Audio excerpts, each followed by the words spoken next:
और अब बात छत्तीसगढ़ के कोयला लेवी घोटाले की, जो न सिर्फ चर्चा में है बल्कि चुनाव में बड़ा मुद्दा बना हुआ है। कोयले की काली कमाई के खेल ने नेता, अफसर और खनन माफियाओं के गठजोड़ को बेनकाब किया है। कांग्रेस आरोप लगा रही है कि बीजेपी ईडी के जरिए डराने की कोशिश में है, तो बीजेपी पूछ रही है कोयला लेवी घोटाला कैसे 25 रुपए से 540 करोड़ रुपए की अवैध कमाई में बदल गया। देखते हैं हमारे संवाददाता धीरज कुमार और सोमेश पटेल की यह खास रिपोर्ट।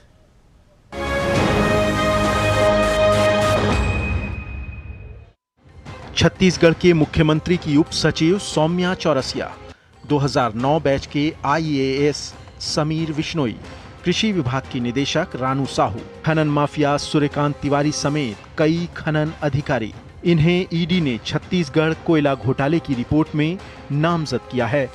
हालांकि ये सूची अधूरी है क्योंकि इसमें प्रदेश के कई नामचीन नेताओं का नाम आना बाकी है।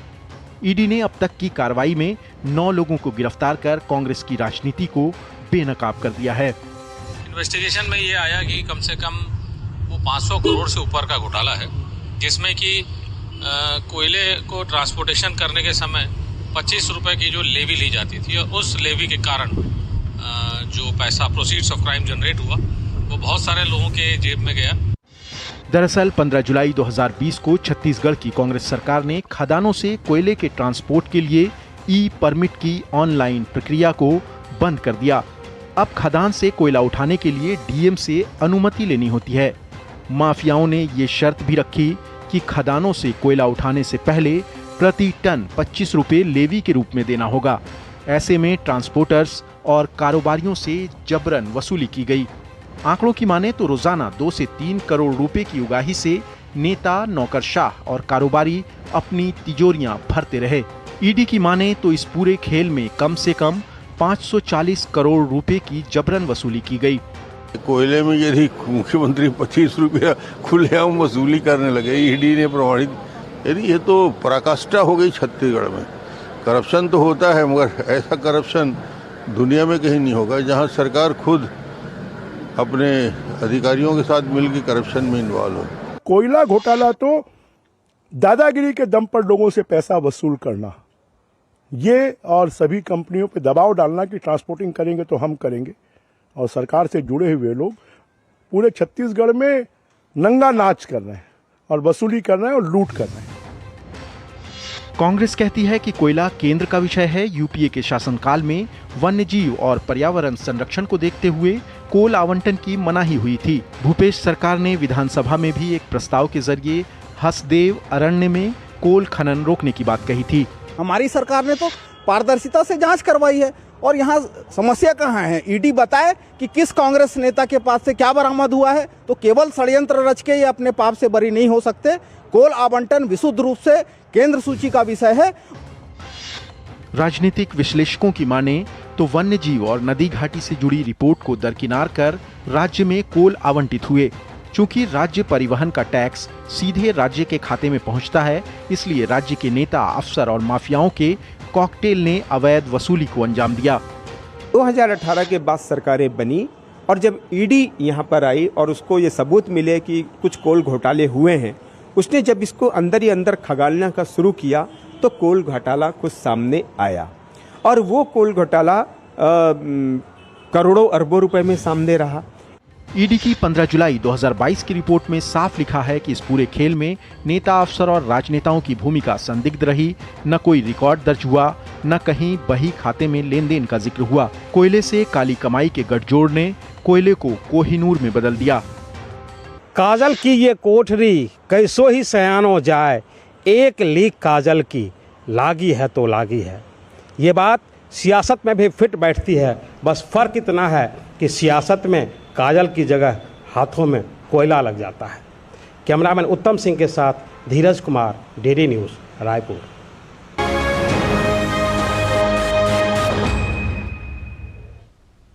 और अब सीधे चलेंगे हमारे संवाददाता धीरज कुमार के साथ, उनके पास छत्तीसगढ़ जो मौजूद हैं और ज़्यादा जानकारी के साथ, और वहाँ के जो सियासी समीकरण हैं उनके बारे में भी उनसे पूछेंगे। लेकिन धीरज, सबसे पहले आपसे ये जानना चाहेंगे, आपकी रिपोर्ट हमने देखी, ये कोयला लेवी का जो मामला है, वैसे तो कई मुद्दे हैं जो सुर्खियों में हैं, लेकिन ये कितना बड़ा मुद्दा यहाँ पर बन गया है और क्या कुछ इसका असर पूरे चुनाव पर पड़ता हुआ आप देख रहे हैं?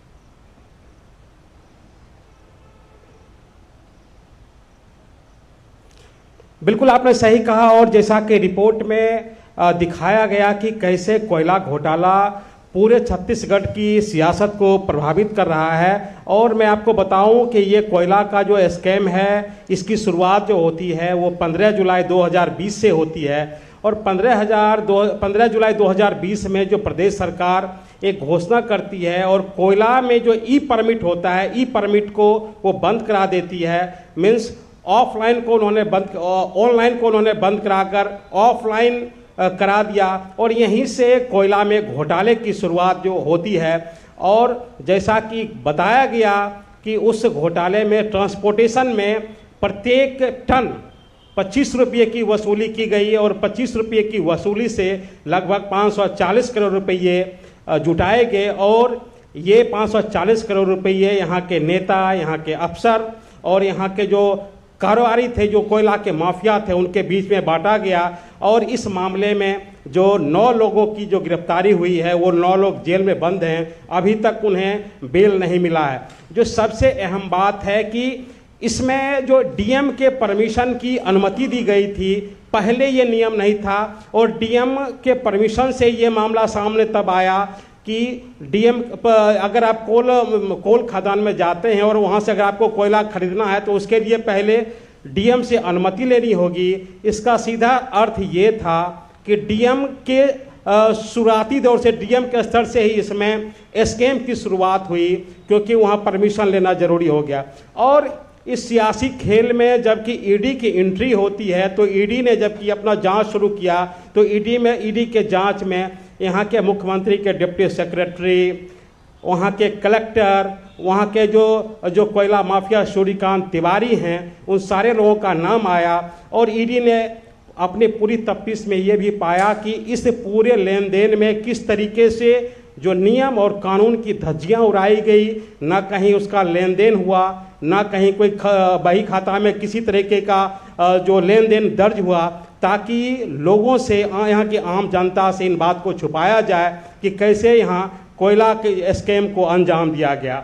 और जहाँ तक यहाँ की सियासत की बात है, तो यहाँ की सियासत में जो कोयला घोटाला है, यहाँ की सियासत में यहाँ का महादेव घोटाला है, यहाँ की सियासत में यहाँ के लोगों को आवास नहीं मिलना, ये प्रमुख चुनावी मुद्दे हैं।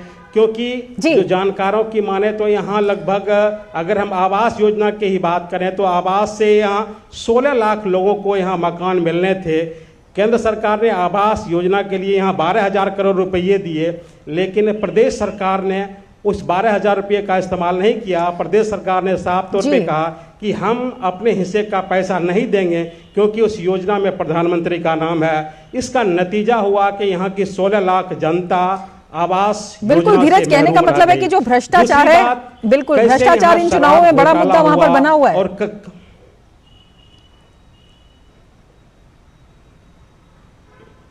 बिल्कुल आपने सही कहा। और भ्रष्टाचार के इस मुद्दे में ऐसा कहा जाता है कि यहाँ से कैसे हर क्षेत्र से पैसे की उगाही की गई है, चाहे शराब के क्षेत्र में उगाही की गई हो, चाहे कोयला के क्षेत्र में उगाही की गई हो, चाहे महादेव घोटाला के नाम पे उगाही की गई हो। और जो जानकार जो बताते हैं कि शराब घोटाला ही यहाँ का वो लगभग 20,000 करोड़ रुपये का है। और एक जो स्कीम जो कि भूपेश सरकार ने लाई, और जिस स्कीम को लाकर उन्होंने पूरे प्रदेश में अपना ढिंढोरा पीटा, वो था गौठान योजना। उसमें गौ संरक्षण, गौ पालन की बात थी, वैसे गाय को बचाने की बात थी, उनके लिए चारागाह देने की बात थी, उनको खाना देने की बात थी।